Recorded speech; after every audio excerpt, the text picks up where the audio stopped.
Hello dear student, स्वागत है आप सभी का आपके अपने यूट्यूब चैनल फिजिक्स क्लासेस में।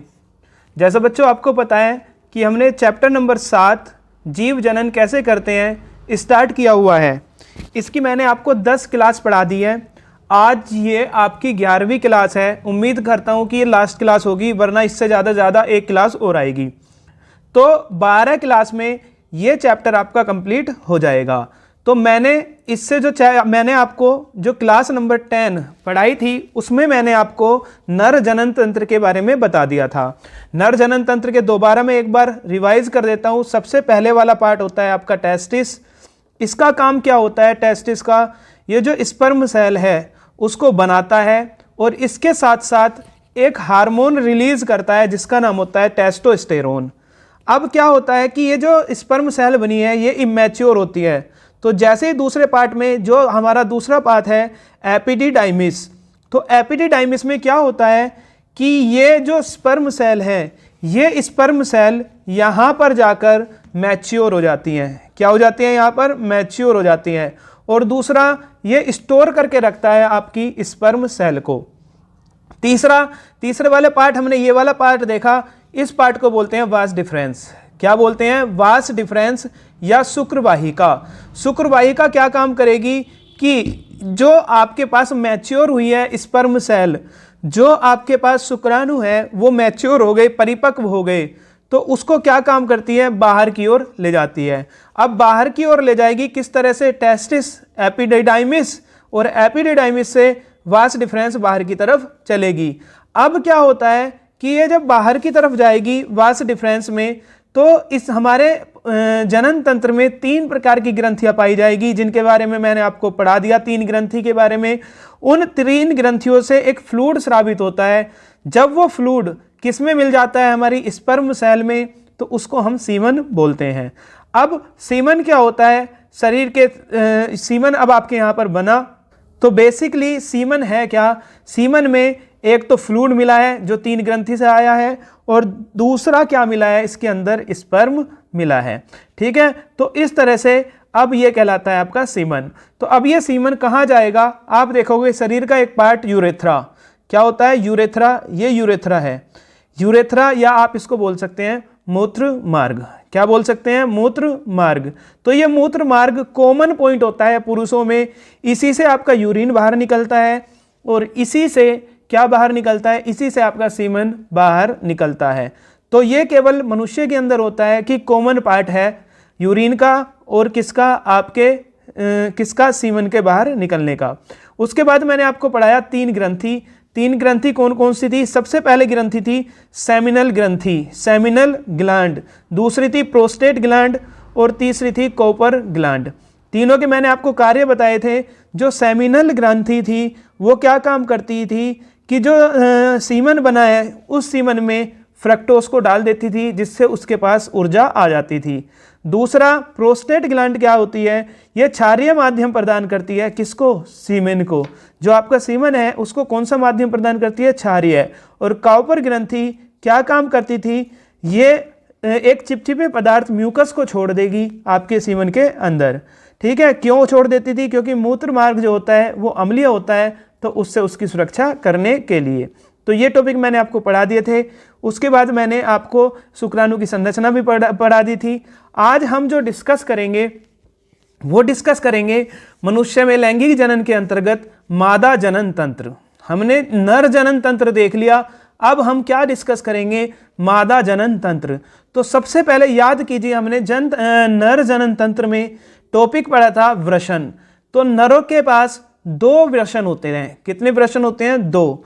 इसी तरह से आप देखेंगे जो महिलाएं होती हैं, जो आपके पास महिला होती हैं, महिला के पास भी कितने महिला के पास भी वृषण की तरह 2 ओवरीज होती हैं। यहाँ पर देखिए, एक ये ओवरी है। ओवरी को हम इंग्लिश में बोलते हैं, सॉरी हिंदी में बोलते हैं क्या? अंडाशय। एक ये अंडाशय और एक ये अंडाशय। दूसरा इनमें होती है ओविडक्ट, अंडवाहिनियां। जिस तरह से सेम डिफरेंस था वहां पर, सॉरी वास डिफरेंस था, यहाँ पर अंडवाहिनियां। अब एक गर्भाशय, योनि, और इस तरह से आप देखेंगे ये पार्ट पाए जाते हैं, और फैलोपियन ट्यूब। तो ये पार्ट आपके पाए जाएंगे किसके अंदर? ये पार्ट आपके पाए जाएंगे महिला जनन तंत्र के अंतर्गत। तो 1 बाय 1 हम इसको देखने वाले हैं।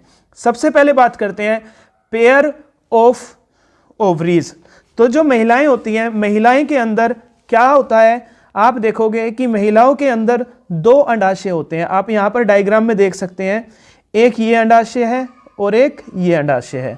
तो कितने अंडाशय होते हैं महिलाओं के पास? 2। जिस तरह से पुरुष के पास 2 वृषण होते थे जिसका काम था स्पर्म सेल को बनाना, उसी तरह से महिलाओं के पास 2 ओवरीज होती हैं जिसका काम होता है ओवम या एग या अंडाणु को बनाना। तो ये क्या काम करती है? 2 अंडाशय, एग कह सकते हैं आप, ओवम कह सकते हैं, या आप कह सकते हैं अंडाणु को क्या करती है? बनाती है, को बनाना। तो ये कौन बनाती है? आपकी ओवरी बनाती है। दूसरा, इसके साथ साथ जिस तरह से आपने पढ़ा वृषण आपका एक हार्मोन फॉर्म करता है जिसका नाम होता है टेस्टोस्टेरोन, उसी तरह से महिलाओं के अंदर 2 हार्मोन्स फॉर्म होते हैं, 2 हार्मोन्स बनते हैं। कहाँ पर? ओवरी में 2 हार्मोन्स निकलते हैं। अब ये 2 हार्मोन्स कौन कौन से हैं ये आपको याद रखना है। सबसे पहला नंबर 1 हार्मोन आएगा जिसका नाम होता है एस्ट्रोजन। एस्ट्रोजन, ठीक है। आपको कोई भी दे देगा कि कौन सा महिला हार्मोन है और कौन सा पुरुष। तो टेस्टोस्टेरोन किसके पास पाया जाता है? नर के। एस्ट्रोजन और प्रोजेस्टेरोन,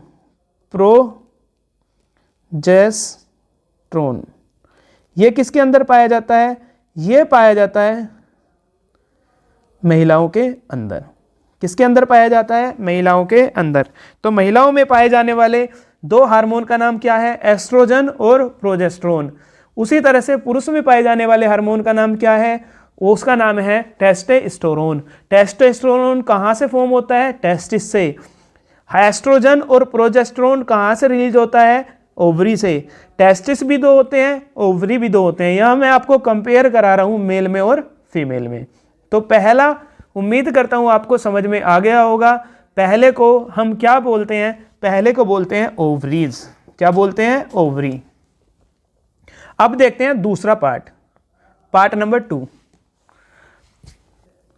दूसरा पार्ट होता है, पहला पार्ट क्या होता है? पहला पार्ट आप देखेंगे ये आपको पहला पार्ट दिखेगा जिसको बोलते हैं ओवरी। ओवरी के बाद आप देखेंगे इस तरह की एक स्ट्रक्चर आपको दिखाई देगी। इस स्ट्रक्चर को बोलते हैं हम फैलोपियन ट्यूब। क्या बोलते हैं? फैलोपियन ट्यूब, जिसको हिंदी में बोलते हैं डिंब वाहिनी। देखिए यहाँ पर डायग्राम, ये आपके पास ओवरी है, ये रियल डायग्राम है। ये आपके पास ओवरी है और इसमें उंगली जैसी संरचना होती है, इसको बोलते हैं हम फैलोपियन ट्यूब। क्या बोलते हैं? Fallopian tube. तो अब यहाँ पर बने कहाँ पर है? ओवरी के अंदर एग सेल बनी है, वहाँ पर स्पर्म सेल बनती थी। अब ये चलेंगे किसकी तरफ को? ये चलेंगे फैलोपियन ट्यूब की ओर को। कहाँ पर चलेंगे? फैलोपियन ट्यूब की साइड को चलेंगे। तो अब आपको ये बताना है कि ये है क्या। तो अब आप समझेंगे कि जो आपके पास डिंब वाहिनियाँ हैं या फैलोपियन ट्यूब है, ये क्या होता है? यहाँ पर निषेचन होता है। क्या होता है? निषेचन, जिसको इंग्लिश में बोलते हैं फर्टिलाइजेशन की साइट होती है एक, यानी कि निषेचन होता है। तो फैलोपियन ट्यूब के अंदर निषेचन होता है, मतलब पुरुष का जो गैमेट होता है, युग्मक होता है स्पर्म, वो, और महिला का जो गैमेट होता है जिसको बोलते हैं हम, क्या बोलते हैं? जिसको हम ओवम बोलते हैं, वो दोनों आकर मिलते हैं यहाँ पर, इसलिए इसको बोलते हैं निषेचन। क्या बोलते हैं? निषेचन। तो ये क्या काम करता है? कैरी करता है, ये कैरी करता है ओवम को किससे? ओवरी से, और किसकी तरफ ले जाता है? यूट्रस की। तो ये बहुत इंपॉर्टेंट है। ये क्या काम करता है कि अंडाणु को किससे लेकर? अंडाशय से लेकर, अंडाशय यानी कि ओवरी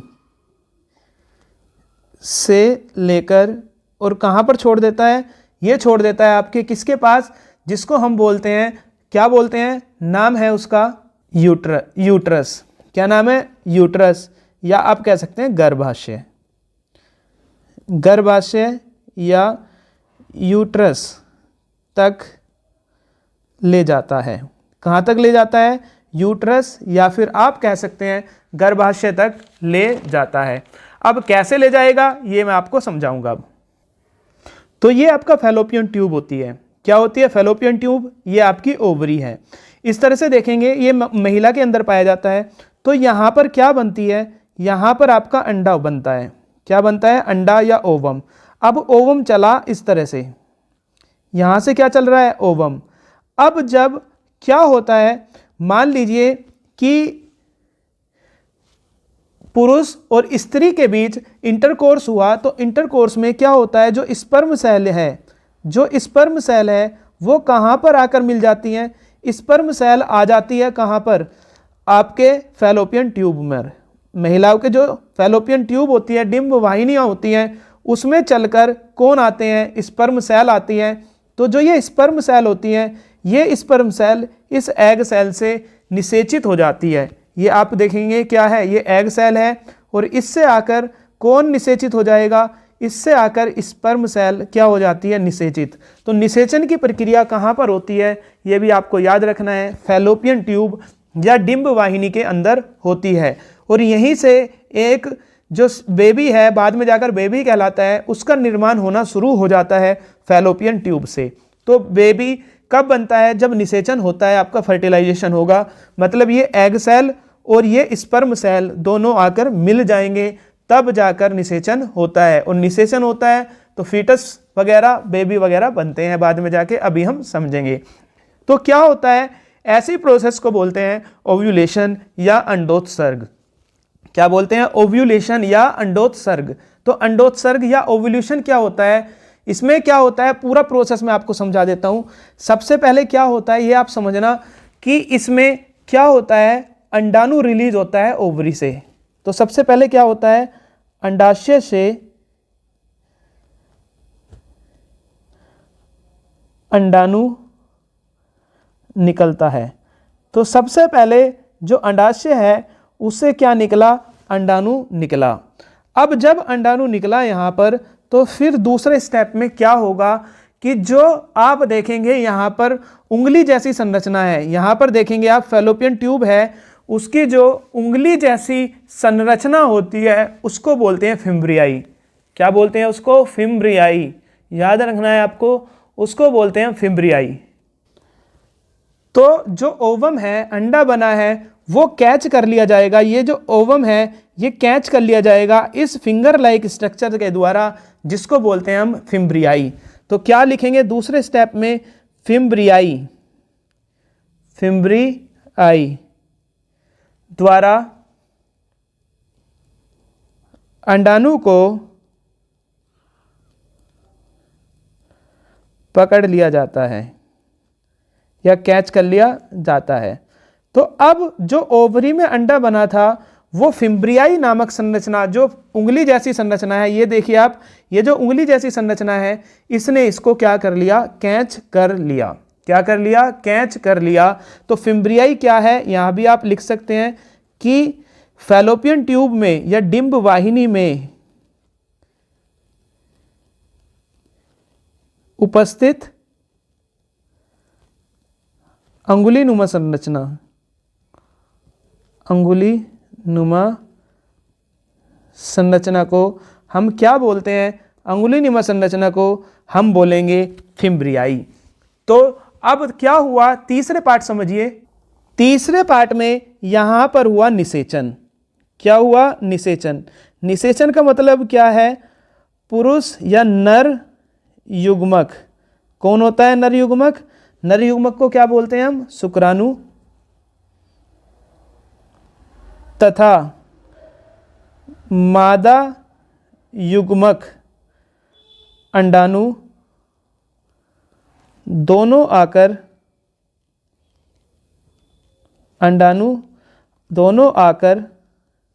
क्या हो जाते हैं? मिल जाते हैं। दोनों आकर क्या हो गए? मिल गए। तो जब शुक्राणु और अंडाणु दोनों मिलते हैं तो क्या बनता है, उस प्रोसेस को बोलते हैं हम निषेचन। अब जब निषेचन होता है तो ये आपको याद रखना है, निषेचन के द्वारा क्या बनता है, निषेचन से बनेगा आपका युग्मनज, जिसको जाइगोट बोलते हैं। क्या बनेगा, युग्मनज, जाइगोट।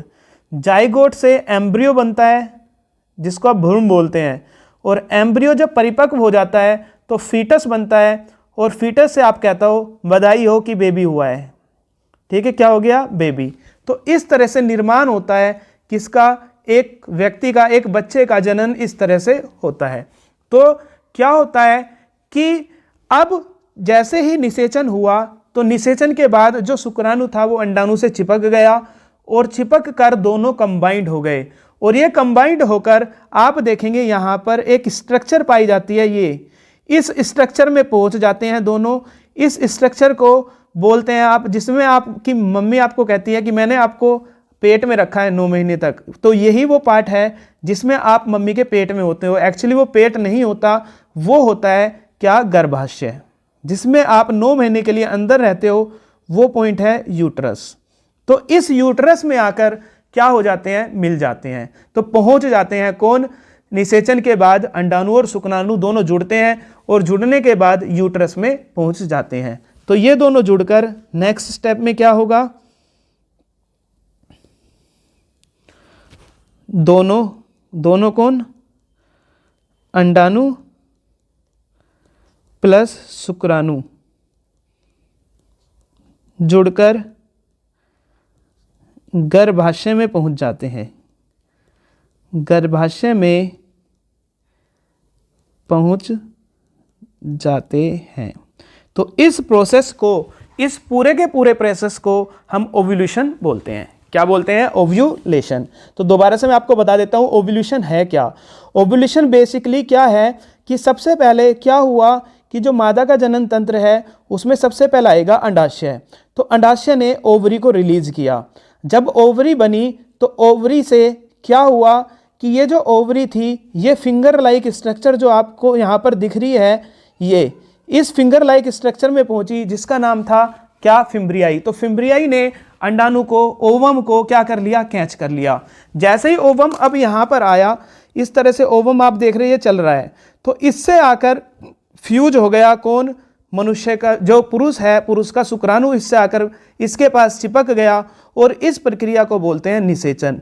यहीं से एक जनन की शुरुआत होती है, यही वो प्रोसेस है। अगर निषेचन नहीं होगा तो कभी भी बेबी नहीं हो सकता, तो निषेचन के द्वारा ही ऐसा होता है।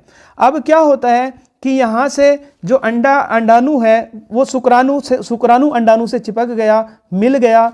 अब मिलने के बाद ये दोनों कॉमनली कहाँ पर पहुँचते हैं, ये दोनों पहुँचते हैं किसके अंदर, ये दोनों पहुँच जाएंगे यूट्रस के अंदर। तो यहाँ पर आप देखेंगे एक पार्ट आपको दिखाई देगा, इसको बोलते हैं यूट्रस। तो ये कहाँ पर पहुँच गए, यूट्रस के अंदर पहुँच गए। ठीक है, तो यहाँ पर नेक्स्ट टॉपिक जो आपका चलेगा इसी के अंदर है अभी फर्टिलाइजेशन। तो फर्टिलाइजेशन यानी कि निषेचन। तो निषेचन तो आप समझ गए कि फैलोपियन ट्यूब के अंदर देखो, यहाँ पर सबसे पहले सिंगल सेल थी आपके पास, ये ओवम है, ये भी ओवम है।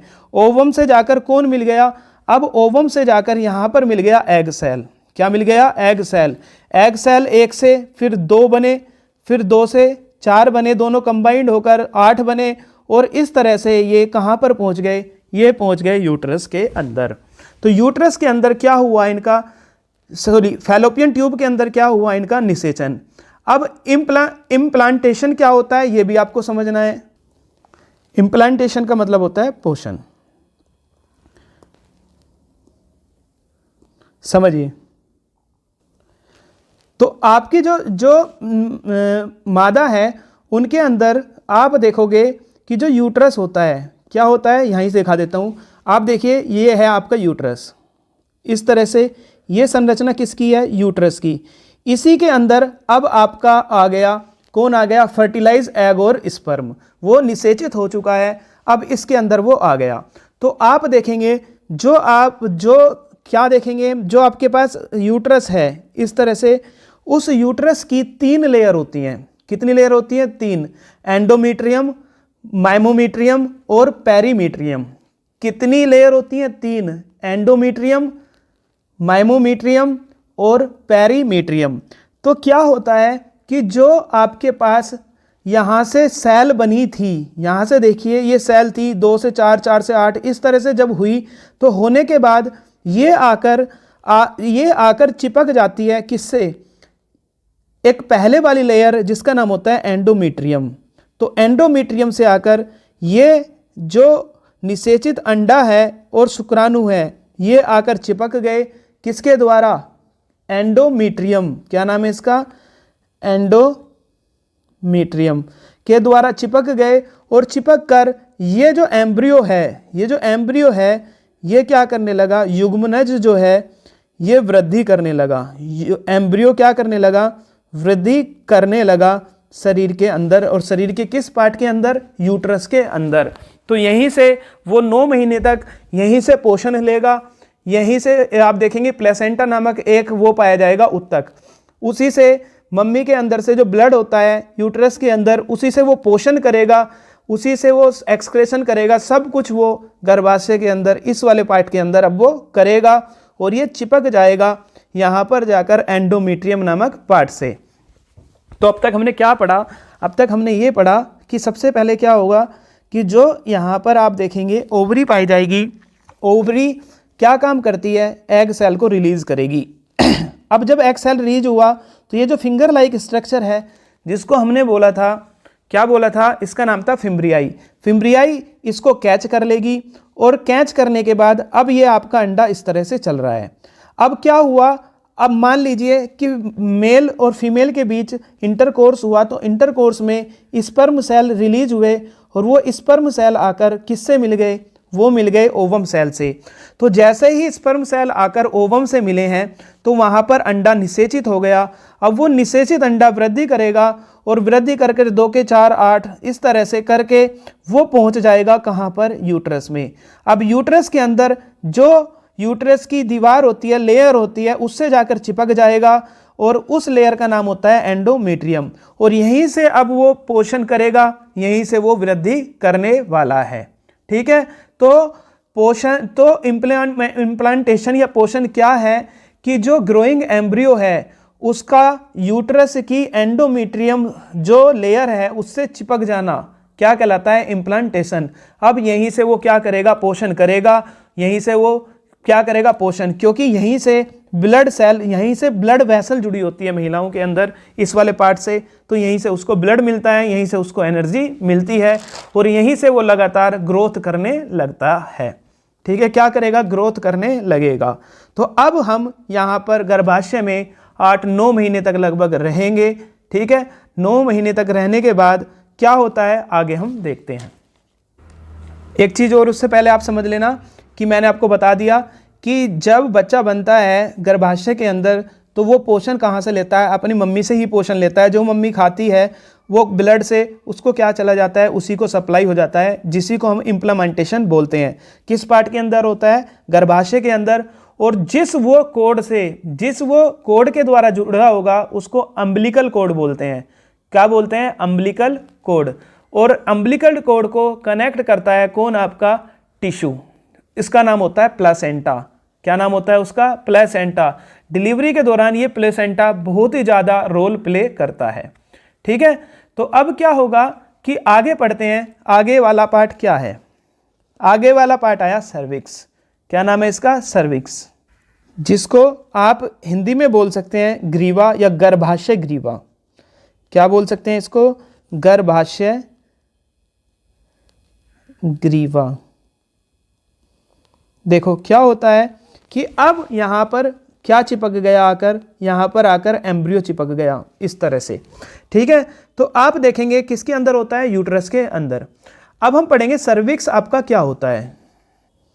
आप देखेंगे यहाँ पर एक यूट्रस पार्ट है आपका और यहाँ पर पाई जाती है वजाइना। ठीक है, इसको हिंदी में बोलते हैं योनि।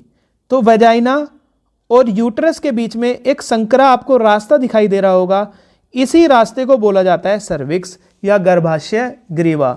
तो गर्भाशय ग्रीवा यूट्रस यानी कि गर्भाशय को वजाइना यानी कि योनि से अलग करती है। तो ये क्या काम करता है, गर्भाशय को,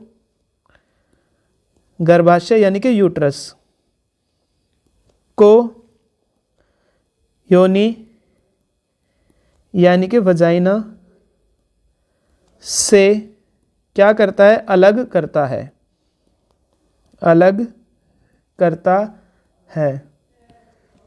अब दूसरा क्या काम करता है कि जब प्रेगनेंसी होती है तो प्रेगनेंसी के दौरान जो फीटस है उस फीटस को ये क्या करता है, रखता है। समझो कि क्या होता है प्रेगनेंसी के दौरान,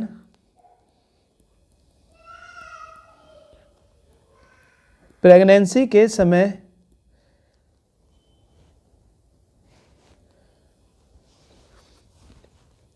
भ्रूण को अपने स्थान पर रखता है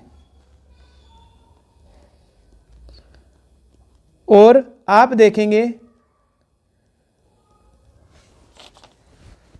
सबसे महत्वपूर्ण इसका पार्ट क्या होता है कि जैसे ही बच्चा, मतलब जैसे आप देखोगे मनुष्य के अंदर 9 महीने का गर्भाशय का काल होता है, तो 9 महीने के बाद जब बच्चा आता है ऊपर से, बच्चा कहाँ आएगा, नीचे, और ऐसे बच्चा बाहर निकलता है। तो क्या होगा कि ये जो दीवार है, ये दीवार क्या हो जाती है, चौड़ी हो जाती है। तो जब भ्रूण बाहर निकलता है तो जो दीवारें हैं, दीवारों को चौड़ा करता है। यह काम किसका होता है, सर्विक्स का होता है। तो ये आप लिख सकते हो। उसके बाद लास्ट पार्ट आता है जिसको बोलते हैं वजाइना या योनि। ये क्या काम करता है, ये लगभग आप देखेंगे 8 से 10 सेंटीमीटर लंबी मांस की बनी हुई एक नलिका होती है जिसको बोलते हैं मांसल नलिका होती है। और ये क्या काम करती है कि जब संभोग के समय या दौरान नर शिशन, जिसको पेनिस बोलते थे, को क्या करती है, ग्रहण करती है। तो इसके आपके ये काम होते हैं, किसके, वजाइना या फिर योनि के। तो इस तरह से मैंने आपको पार्ट समझा दिया। सबसे पहला पार्ट क्या होता है, 2 अंडाशय होते हैं, जिसमें से दोबारा एक बार मैं आपको बता देता हूँ कंक्लूजन क्या है। कितने अंडाशय होते हैं, 2 अंडाशय होते हैं, जिसमें से क्या बनता है आपके पास, ओवरी, जिसमें से ओवम बनता है। अब एक चीज़ और ध्यान देने की बात है, अभी मैं पढ़ाऊंगा कि 1 महीने ओवम इससे बनता है, 1 महीने ओवम इससे बनता है। ये मत सोचना कि हर महीने इससे भी अंडा निकलेगा, इससे भी अंडा निकलेगा, नहीं। 1 महीने इससे अंडा निकल गया तो दूसरे महीने इससे अंडा रिलीज होगा। तो अब क्या होगा, जैसे ही अंडा रिलीज हुआ तो इसमें फिंगर लाइक जो स्ट्रक्चर होती है, जिसको हम क्या बोलते थे, जिसको बोलते थे हम फिम्ब्रियाई। तो फिम्ब्रियाई इसको कैच करता है और कैच करने के बाद जो ओवम है इस तरह से चलती है। अब क्या हुआ कि जब इंटरकोर्स हुआ, संभोग हुआ स्त्री और पुरुष का, तो उसके दौरान जो पुरुष है उसका जो स्पर्म है इस तरह से वेजाइना के थ्रू होता हुआ कहाँ पर पहुँच गया, वो पहुँच जाता है किस वाले पार्ट पर, फैलोपियन ट्यूब में। तो फैलोपियन ट्यूब में जो स्पर्म सेल है वो अंडाणु सेल से मिल जाती हैं। मिलने के बाद इस प्रक्रिया को बोलते हैं निषेचन। अब जब निषेचन होता है तो निषेचन के दौरान ये क्या होता है कि जो आपके पास फीटस बना है वो चिपक जाता है आकर दीवार पर, किसकी दीवार पर, गर्भाशय या यूट्रस की दीवार पर आकर चिपक जाएगा। और यहाँ से हमारी मदर के अंदर नसें जुड़ी होती हैं, ब्लड वेसल जुड़ी होती हैं। आप देखोगे यहाँ से क्या है, ये ब्लड वेसल जुड़ा है। तो ये क्या काम करता है कि इसी से अपना पोषण करता है। पोषण करने के बाद 9 महीने 8.5 महीने वहाँ पर रहेगा और 9 महीने के बाद ये जो सर्विक्स है ये थोड़ी चौड़ी हो जाएगी और चौड़ी होने के बाद इस तरह से बच्चा क्या निकल जाता है, बाहर निकल जाता है और एक जीव का जनन हो जाता है। तो ये पूरा का पूरा प्रोसेस है, ये मैंने आपको बता दिया किस किस तरह से होता है। ठीक है, अब क्या होगा, मोस्ट इम्पोर्टेंट है। अब समझिए कि भाई ऐसा तो नहीं है कि हमेशा, यहाँ समझिए कि महिला है उसने एग रिलीज़ किया, इस तरह से एग रिलीज़ किया, क्या ऐसा ज़रूरी है कि उसने हमेशा से इंटरकोर्स किया है, हर बार वो इंटरकोर्स करेगी? नहीं। मान लीजिए उसने इंटरकोर्स नहीं किया, तो यहाँ पर निषेचन भी नहीं होगा क्योंकि स्पर्म सेल पहुँचा ही नहीं, तो निषेचन नहीं होगा। अब जब निषेचन नहीं होगा तो स्पर्म सेल का क्या होगा, ओवम सेल का क्या होगा, ये मैं आपको समझाना चाह रहा हूँ कि ये जो एग सेल है इसका क्या होगा। तो क्वेश्चन है क्या होगा यदि अंडा निषेचित ना हो। इंपॉर्टेंट है, आपको बताना है क्या होगा यदि अंडा निषेचित ना हो। तो हम लिखेंगे सबसे पहला क्या होता है, जो मादा होती है, मादा का जो अंडाशय होता है, मादा का अंडाशय क्या करता है, 1 महीने में एक एग या अंडा या अंडाणु छोड़ता है, लिख सकते हैं आप, रिलीज करता है, मतलब छोड़ता है। अब जब इसने छोड़ा तो क्या काम होता है कि जैसे ये छोड़ेगा अंडा, उसके तुरंत कुछ दिन बाद देखेंगे आप कि ये जो क्या होता है, ये जो आपको यूट्रस दिखाई दे रहा है, इस यूट्रस की दीवारें क्या हो जाती हैं, थिक हो जाती हैं। थिक का मतलब यूट्रस जो होता है, गर्भाशय, गर्भाशय की दीवारें मोटी हो जाती हैं। और ये मैं आपको पहले ही पढ़ा चुका कि इस गर्भाशय से रुधिर वाहिनियां जुड़ी हुई होती हैं जो रुधिर को लाती हैं। तो क्या होता है नेक्स्ट वाले प्रोसेस में, क्या होता है, जो यूट्रस की दीवार है वो मोटी हो जाती है। यूट्रस की दीवार मतलब किसकी, गर्भाशय की दीवारें मोटी हो जाती हैं। ये दोनों प्रोसेस में होता है कि बेबी हो रहा है या नहीं हो रहा, यूट्रस की दीवारें क्या हो जाती हैं, मोटी हो जाती हैं। ठीक है, अब क्या हुआ, इसके 2 केस अब बन गए। क्या हुआ कि महिला ने संभोग कर लिया, इंटरकोर्स कर लिया, तो इंटरकोर्स के दौरान जो स्पर्म सेल थी वो इस एग सेल से आकर मिल गई, फर्टिलाइज हो गई। फर्टिलाइज होने के बाद फीटस बना, एम्ब्रियो बना और फिर बेबी का जन्म हो गया। यानी कि क्या हुआ कि शुक्राणु द्वारा निषेचित हो गई। पहले वाले केस में शुक्राणु द्वारा निषेचन हो गया उसका, और जब शुक्राणु द्वारा निषेचन हो जाएगा तो कुछ समय बाद उसको बोलते हैं प्रेगनेंसी हो गई और नए बेबी का क्या हो जाएगा, जन्म हो जाएगा। लेकिन हमें पढ़ना क्या है कि मान लो फर्टिलाइजेशन नहीं किया, मतलब कोई स्पर्म सेल नहीं मिली, कोई इंटरकोर्स नहीं हुआ, कोई संभोग नहीं हुआ, यानी कि स्पर्म का कोई भी फर्टिलाइजेशन नहीं हुआ, मतलब हम लिखेंगे निषेचन नहीं हुआ। निषेचन नहीं हुआ किसके द्वारा ना, शुक्राणु के द्वारा, मतलब शुक्राणु आकर नहीं मिले। तो अब क्या होगा कि आपको पता है जो ये अंडा है ये कहाँ जाएगा, जो एग है, अंडा है, अंडाणु, ये जाएगा कहाँ पर, यह जाएगा आपका किसकी दीवार पर, गर्भाशय की दीवार पर। कहाँ पर जाएगा, गर्भाशय की दीवार पर। अब गर्भाशय की दीवार जुड़ी होती है किससे, रुधिर वाहिनियों से, रुधिर वाहिनियों से। तो जैसे ही रुधिर वाहिनियों से ये जुड़ी होती है, अंडा निषेचित नहीं हुआ, तो क्या होता है कि महिलाओं के अंदर जो ब्लीडिंग होना वहाँ से स्टार्ट हो जाती है। आप देखोगे यहाँ से दीवारें क्या हो गई थी, मोटी हो गई थी, अंडा आया, अब निषेचन नहीं हुआ, तो क्या हुआ, ये दीवारें जो थी वो मोटी हो गई। दीवारें तो मोटी हो ही जाती थी, अब क्या हुआ, इसके अंदर ब्लड है, तो यहाँ से आप देखोगे कि उनको क्या होनी स्टार्ट हो जाएगी, ब्लीडिंग होना स्टार्ट हो जाएगी, जिसको मासिक धर्म या मेंस्ट्रुएशन साइकिल हम बोलते हैं। तो इस वाले केस में क्या होगा, इस वाले केस में महिलाओं में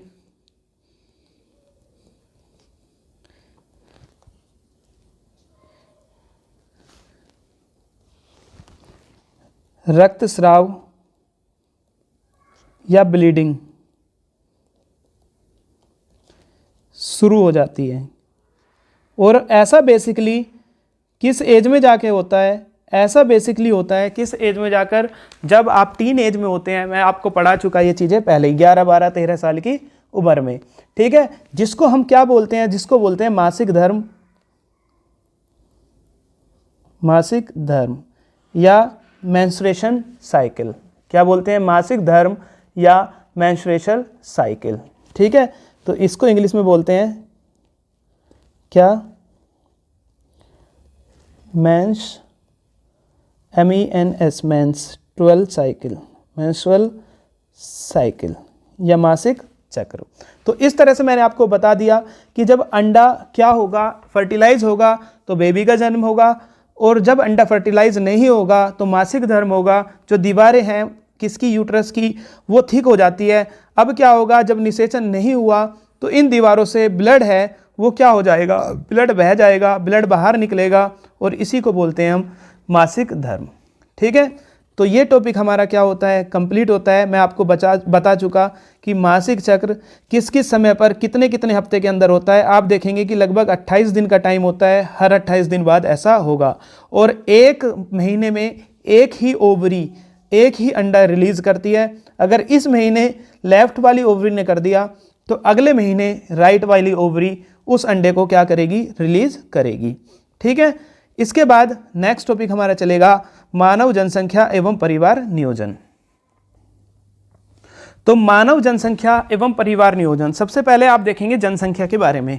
तो आपको पता है भारत के अंदर बढ़ती जनसंख्या बहुत सारे रोगों का, बहुत सारी समस्याओं का समाधान हो सकता है अगर आप इस जनसंख्या पर कंट्रोल कर दें।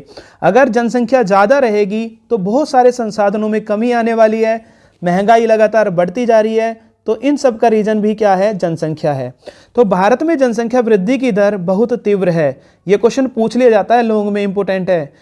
1921 में देखो, 1921 के अंदर हमारे देश के अंदर कुल 25 करोड़ जनसंख्या थी और आज 2024 में आप देखेंगे लगभग 150 करोड़ के आसपास हो गई। कितनी हो गई, 150 करोड़। तो 1921 से 2024 लगभग 100 साल में हमारी जनसंख्या 125 करोड़ बढ़ गई। 100 साल में 125 करोड़ बढ़ गई। सोचिए कितनी तीव्र गति से जनसंख्या का विस्फोट हो रहा है, कितनी तीव्र गति से जनसंख्या लगातार बढ़ती जा रही है हमारे देश के अंदर। यदि जनसंख्या पर नियंत्रण नहीं किया गया तो रहने, खाने और पीने की भारी समस्या खड़ी हो जाएगी। अगर जनसंख्या ये ऐसे ही बढ़ती गई तो अब आप देखेंगे कि खेत वगैरह कम हो रहे हैं। आप देखोगे लैंड सारा का सारा किस में, आवासीय में कन्वर्ट होता जा रहा है। खेत की भूमि बहुत कम बची है। जब खेत ही नहीं होंगे तो इस पर खाद्यान्न कैसे आएंगे, अनाज कैसे आएगा, सब्जी कैसे होगी, और ऊपर से लोग इतने ज़्यादा बढ़ते जा रहे हैं। तो जनसंख्या को रोकना बहुत ही ज़्यादा ज़रूरी है। अगर ये जनसंख्या लगातार ऐसे ही बढ़ती चली गई तो बहुत ही मुश्किल है आप लोगों को यहाँ पर सर्वाइव कर पाना। एक समय पर पानी की भी समस्या होगी, खाने की भी होगी और रहने की भी समस्या होने वाली है। उसके बाद हम देखेंगे जनसंख्या वृद्धि का मानव समाज पर क्या दुष्प्रभाव पड़ सकता है।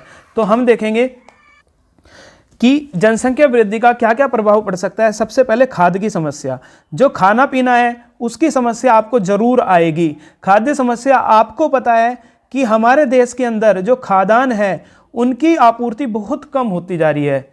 आपको ये भी पता होगा कि मनुष्य को स्वस्थ रहने के लिए एक दिन में 300 कैलोरी लगभग क्या चाहिए, 300 कैलोरी के आसपास उसको प्रतिदिन ऊर्जा चाहिए। लेकिन हमारे देश के अंदर ऐसे भी लोग हैं जिनको 2000 कैलोरी भी नहीं मिल पाती, वो कुपोषण का शिकार हो जाते हैं।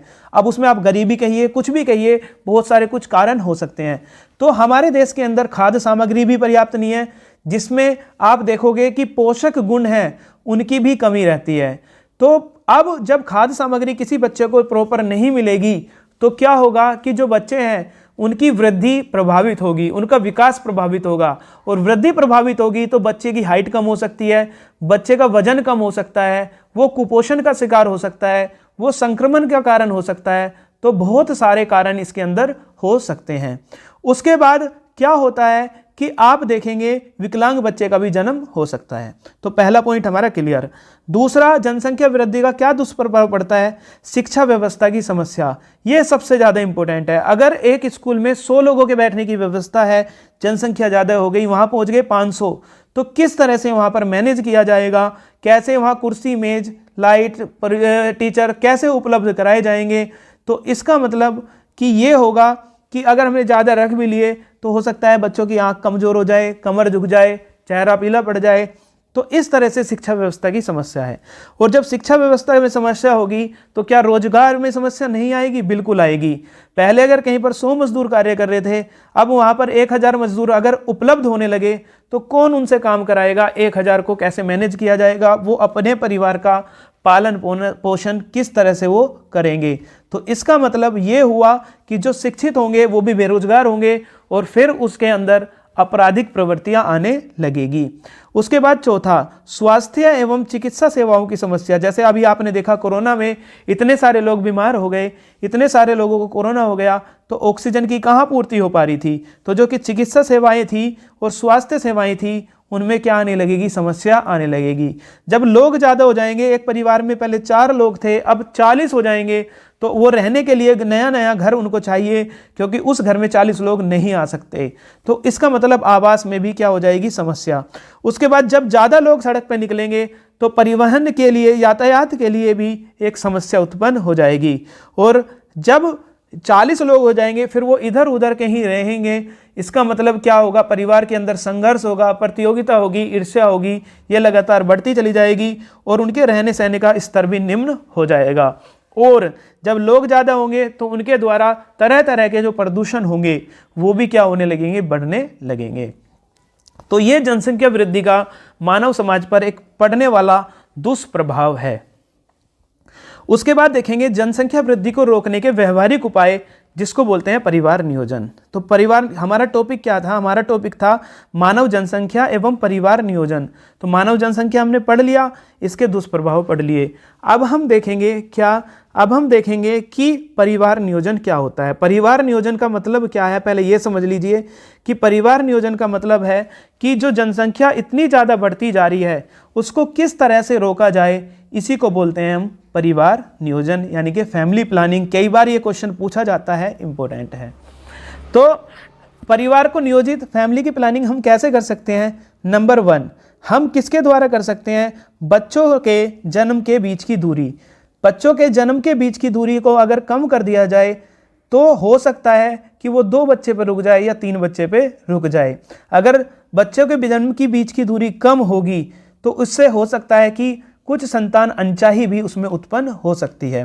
ठीक है, और इस तरह से हम परिवार नियोजन कर सकते हैं। दूसरा, विवाह की आयु में वृद्धि। अगर छोटी आयु में विवाह होगा तो उन्हें इतनी समझ नहीं हो पाती, नहीं परिपक्व हो पाते, वो कितने बच्चे करने चाहिए, क्या करना चाहिए, कुछ भी वो परिपक्वता नहीं आ पाती। तो अगर लड़के और लड़की की आयु में 24-25 साल, मतलब 24-25 साल में उनकी शादी होगी, ऐसा कर दिया जाए तो हो सकता है जनसंख्या वृद्धि को रोक दिया जाए। तीसरा, सीमित परिवार। जैसे आपने डायलॉग सुना होगा, हम दो हमारे दो। अगर इसी तरह की भावनाओं को ध्यान में रखकर या छोटा परिवार सुखी परिवार, इस तरह के सिद्धांत के आधार पर कार्य किए जाएं तो आप देखेंगे कि हम परिवार नियोजन को सफल कर सकते हैं, जनसंख्या वृद्धि को रोक सकते हैं। उसके बाद चौथा है कि चौथे में आप देखेंगे प्रजनन निरोध। मतलब प्रजनन का मतलब जनन करना।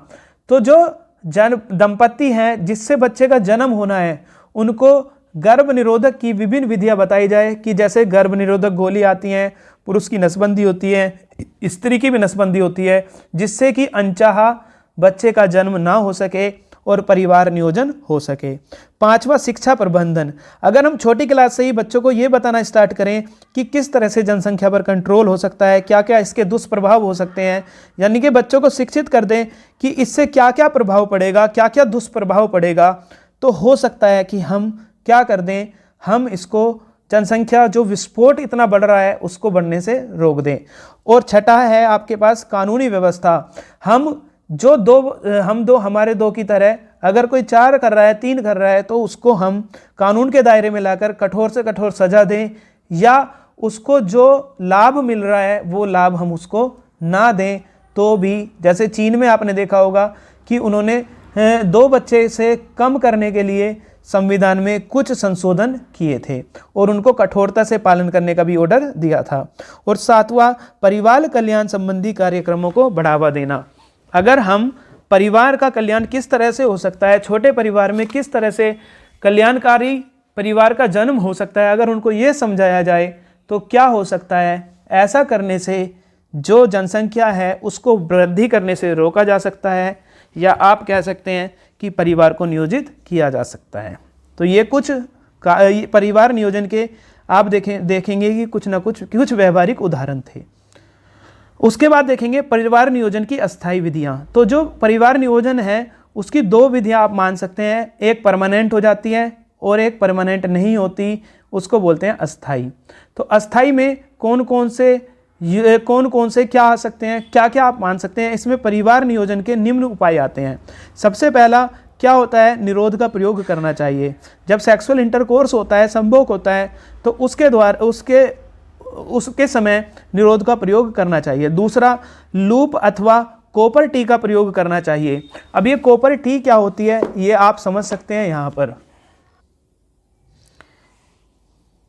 इस तरह से आप डायग्राम में देखें, यहाँ पर आपको दिख रहा होगा कि यहाँ पर एक टी आकार की आपको कॉपर के वायर चढ़े हुए होते हैं। इस पर ये टी आकार का आपको एक शेप दिखाई दे रही होगी।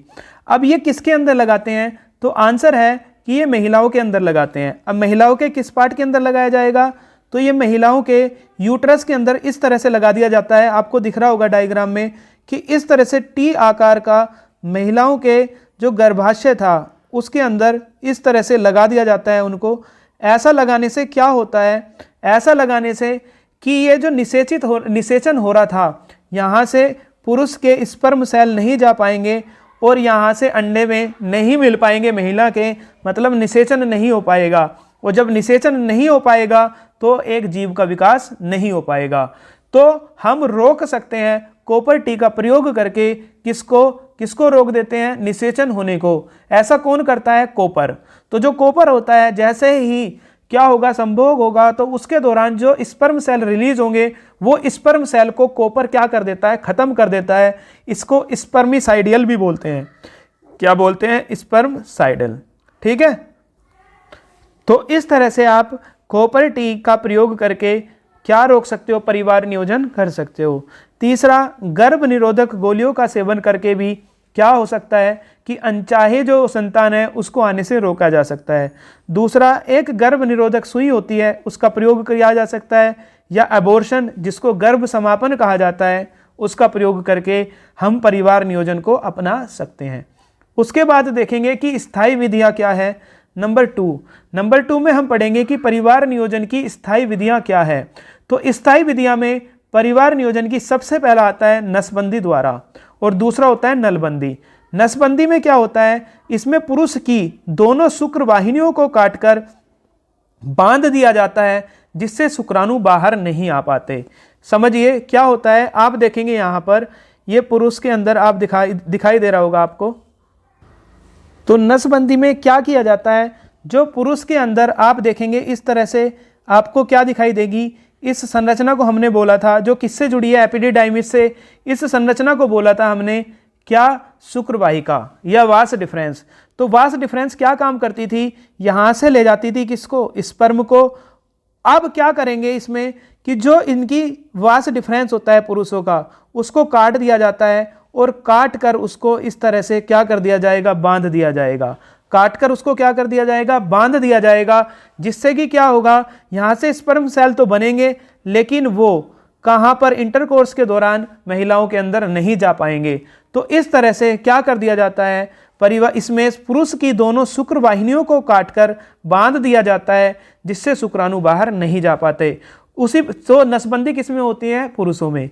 वहीं एक महिलाओं में भी होती है जिसको बोलते हैं नलबंदी या टुबैक्टोमी, उसको बोलते हैं वास्केटोमी। तो टुबैक्टोमी में क्या होता है, महिलाओं की दोनों अंड वाहिनियों को काटकर बांध देते हैं जिससे अंडाणु गर्भाशय में नहीं पहुंचता। तो इसमें हम क्या करेंगे, जो महिला है उस महिलाओं की दोनों किसको, देखो diagrammatical representation of tubectomy by clamping seal. इसमें क्या कर दिया इन्होंने, क्लैंप लगा दिया, या आप समझ सकते हो इस तरह से कि जो अंड वाहिनियां हैं उनको काटकर क्या कर दिया, बांध दिया, जिससे जो अंडाणु है वो गर्भाशय में यहाँ पर आप देखेंगे यहाँ पर प्रवेश नहीं कर पाते, यहाँ से काटकर उसको क्या कर देते हैं, बांध देते हैं। तो इस तरह का ये आपका पूरा का पूरा प्रोसेस होता है। स्थायी विधि और अस्थायी विधि दोनों पूछी जाती है, लॉन्ग में आता है ये। उसके बाद हमारा चैप्टर कंप्लीट होता है, ये वाला आज का हमारा ये चैप्टर नंबर 7, जो कि बहुत बड़ा चैप्टर था। मैंने बहुत अच्छे से आपको समझाने की कोशिश की है, बहुत अच्छे से स्लाइड बनाई है, बहुत अच्छे से सब टॉपिक मैंने आपको समझाने की कोशिश की है। उम्मीद करता हूँ कि आपको ये समझ में आया होगा। अगर समझ में नहीं आया कोई टॉपिक तो आप मुझे फिर पूछ सकते हैं कि सर हमें ये टॉपिक समझ में नहीं आया, तो मैं आपको फिर से इस टॉपिक को, इसी टॉपिक को बता दूंगा। ठीक है। तो अगर आपको ये चैप्टर समझ आया है तो मैं इसके कुछ क्वेश्चन कराऊंगा कुछ दिन बाद। इससे पहले हम चैप्टर नंबर 3, अब की बार जो वीडियो आपकी आएगी वो चैप्टर नंबर 3 पर आएगी, धातु और अधातु पर केमिस्ट्री का। ठीक है, तो इसी आशा के साथ कि आपको ये चैप्टर बहुत अच्छे से समझ आया है। थैंक यू पूरी क्लास का। मिलते हैं फिर एक और नई क्लास में, तब तक के लिए धन्यवाद। जय हिंद।